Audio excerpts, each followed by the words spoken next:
What's up, guys? I'm back again with another video, and this time I'm going to do something a bit different. So I wanted to show off my deck profile for the Lorcana Shimmering Skies pre-release event, just because I haven't posted anything in a while and haven't been able to really go to Yu-Gi-Oh! Locals that much. They've been pretty small, and our biggest store is kind of now, it doesn't have as much people going to it.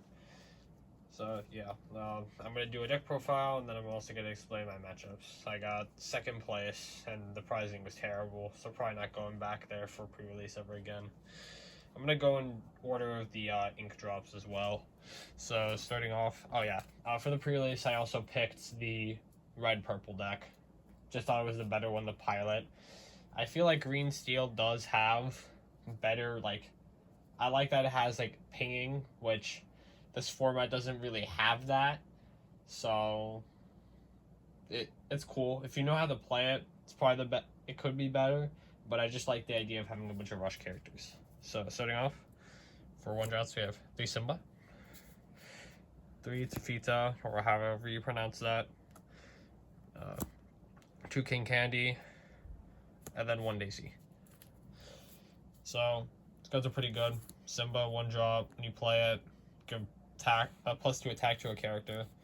Extremely nice. Allows you to boost your rush characters up to hit over locations or bodyguards Fix It Felix, the 3-drop 2/4 bodyguard, which came up in my round 3 against the only time I lost.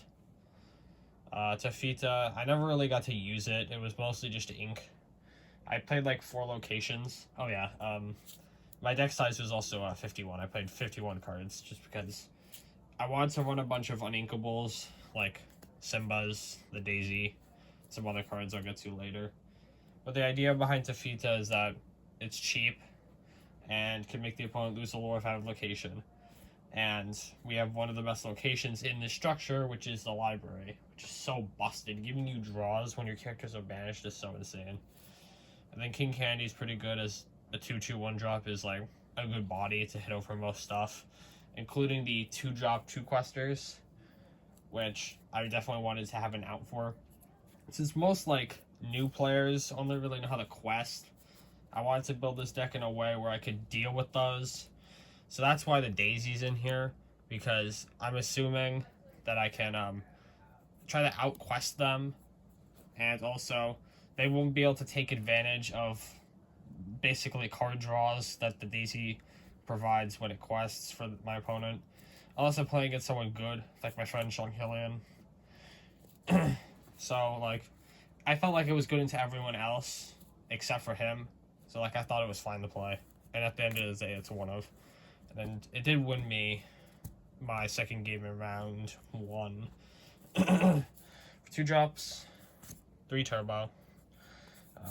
2 Tafita, the 2-drop 1. Oh yeah, never mind. 2 Maleficent. 3 Hypnotic Strength. Let's see, we can try to fit this better. And then 1 Invited to the Ball and 1 Sherwood Forest. So I forgot to explain before about the Tafita. I'm also running the Floodborn one as well to go with the locations to gain extra lore. And maxing out on that is pretty good. So I have 3 1-drop, 2 2-drops. That's 5. So it's gonna be pretty consistent. But I also need to find a location. Which this location is it's very okay. Not giving you lore is so bad though. And I didn't really draw it. I drew it once at the end of round 1 when I was literally just questing for games, so my draw didn't even matter anyway. Turbo is insane. Just dealing with the 2-drop questers, 2-drop 2 questers is really important.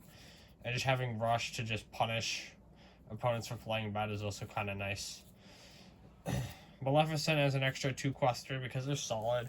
If you have it with a bodyguard or the library on the field, or you really just need to draw a 2 quester from game, it can be solid for that. Hypnotic Strength, giving you a draw, and Challenger 2, good. It's the same reason why Simba's good. Invited to the Ball is pretty much just an Yu-Gi-Oh! Pot of Greed. because there's so many characters in this deck. I don't know the exact amount, but I played enough characters to the point where I could just draw 2 off of it. I drew it twice, where it basically just got me 2 characters, and then another time where it only got me 1, because I revealed a Finders Keepers. So yeah, that's just all the 2 drops.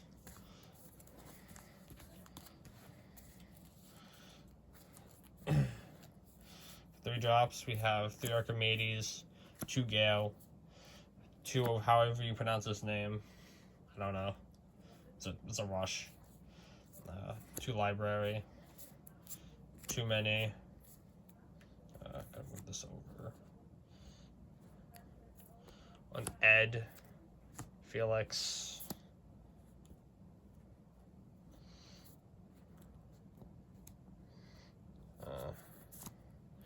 And Tropical Rainforest. So that's all the locations I played. So if I actually had the math, if I knew how the math Lorcana decks out, it would be nice. Because the thing I don't really know how to do is like account for like how using the mulligan in this game actually affects the math. So I just basically maxed out on locations and cards that work with the locations, like the Floodborn Tefita, stuff like that. Evasives are solid in this format, just because there aren't a lot of good ways to deal with them. One of them being like the 2-drop Daisy, which I didn't really decide to play just because space was kind of tight, even though it was 51 when the deck size was 40. 2 Gale for the same purpose. Just being able to plus it back to your hand when your opponent challenges it is also like really good. Maxing out on rush characters like this is also nice. Library's busted. Playing Mini, and I'm also playing I'm also playing 1 Mickey Mouse as well as a 4-drop. I did decide to play more just because space is tight. There are other cards I wanted to play, but the reason why I still play the Mini anyway is just because I have the 5-drop Amber one, the Floodborn, that can shift on top of it, and if you shift it, you add any character from your deck to the hand.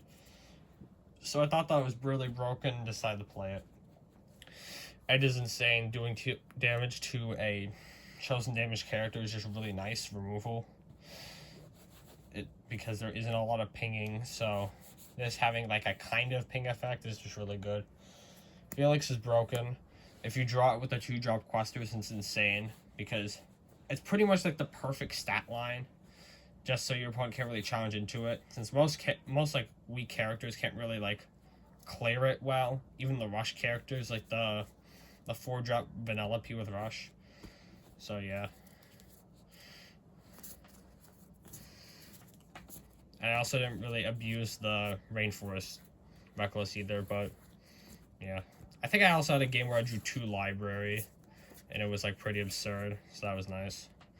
For 4-drops, we have 2 Earth Giant, 2 of the Floodborn Tefita, 1 Vanellope, 1 Stitch, 1 Mickey, and 2 Glimmer vs. Glimmer.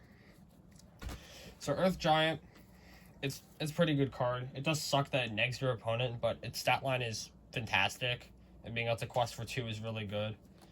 Tefita, I pretty much only use this as ink 1 time. Didn't draw it that much. So yeah, I didn't really have anything to combo with it. Vanellope, like all the other rush characters, is just insane. You always get good use out of them in this format. Just trading with weaker guys, and even like some other decently statted ones, because it's a 3/3. So like, probably gonna get at least a +1, usually 2 for running with them. Stitch is insane. It is just a generic ping effect. Just hit 2 damage on any chosen character. It's really good. Being able to out characters like the 2-drop 2 questers, because they all have 2 health, so you could hit them before they quest, which is insane.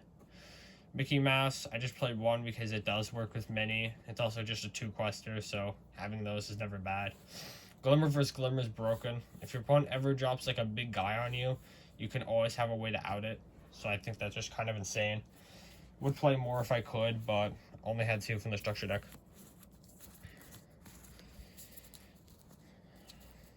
5 drops. I have 3 of the Shift Archimedes, 1 Elsa, 1 of the Mini, and 2 Finders Keepers. And I guess I can go over the last cards because I don't really have any other big drops. I have 6 of whatever this is, and Olaf of 4/9 drop. So, Archimedes, another evasive, and like just a good card. It can also deal with that Felix I was talking about earlier. Not like super quickly, but it can attack into it, just deal with it. It's also evasive, so it helps protect itself. Elsa, I used it once pretty well. It was pretty good there. Just being able to exert a character, attack into it. So couldn't quest. I'm pretty sure it was like a Bruni. So like it got him a draw, but like preventing my round 3 opponent from questing was like kind of clutch. The Mini, I never really got to use it, but it would have been insane if it could actually resolve. Unfortunate that it has to shift to search, but I feel like the card would be too good if you just gotta play it and search anything. Finders Keepers is good.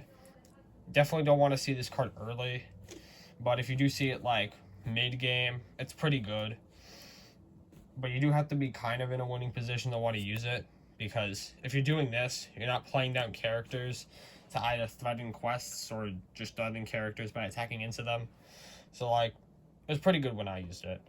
And then this card was so clutch. I'm glad Sean told me to actually play it, because it drops the character by 5 when you play it, and that was really clutch because I did that against King Arthur and got to go out of the Vanellope, attack into it, make it take 3, and then it lasts into the start of my next turn, so it's still at 0 attack by the time it's my turn. Oh yeah, the King Arthur I'm talking about is the Steel 7 Uninkable that gives like a character like resist and attack on play. And then Olaf, I tried to play it down like twice and it got banished by Glimmer vs. Glimmer immediately. It just goes to show how powerful Glimmer vs. Glimmer is. But Olaf, for each exerted character, you pay 1 less ink to use him. So like, he's a good late game drop if your opponent doesn't have an out to him. But unfortunately, both times I dropped him, he immediately got outed. The Robin Hood version of this is just strictly better because it has a better effect to put him into play much easier, and having a ward is much better than evasive when you're trying to quest for game. So yeah, that's it for the deck profile. So my matchups, round 1, I'm pretty sure pretty much everyone besides like 1 guy picked the red-purple deck. It was like really easy. Just 2 of them. Daisy was actually like really good in game 2 because it allowed me to like quest for game because my opponent got to like 15 lore right before I won. So like if I didn't have it, I may have not had enough to like close out the game, because I'm pretty sure my field wasn't really set up in a way where I can just like take out a bunch of characters. So questing just seemed to be best, especially when my opponent doesn't really like attack very much. Round 2, I actually played against Sean, and he just didn't draw well, or at least especially in game 2. He had a lot of rush guys. I made sure to actually not be dumb and like quest with like King Candy so he gets like +1 to the turbo. Drawing, he's actually the guy I drew double library against, so that was like insane. And that allowed me to just get some draws, I think, and then like just gain a bunch of lore to just like win.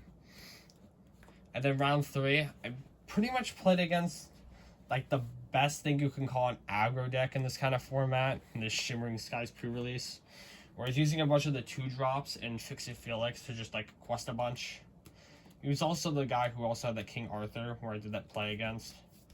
It actually like won me game 2 after I lost game 1, so definitely gave me a higher chance of being able to win. But game 3, even though I drew a bunch of rush characters, it just wasn't enough. It was so tough. And I didn't really draw any game 1, so like that kind of sucked. So yeah, that's it for the video. Make sure to like, comment, subscribe if you enjoyed, and leave a comment if you want me to keep doing like more kinds of content, or just keep it to one thing. I don't really care. I'm probably not gonna listen. I'm just going to post whatever I want to, but I want ideas. So, yeah, bye.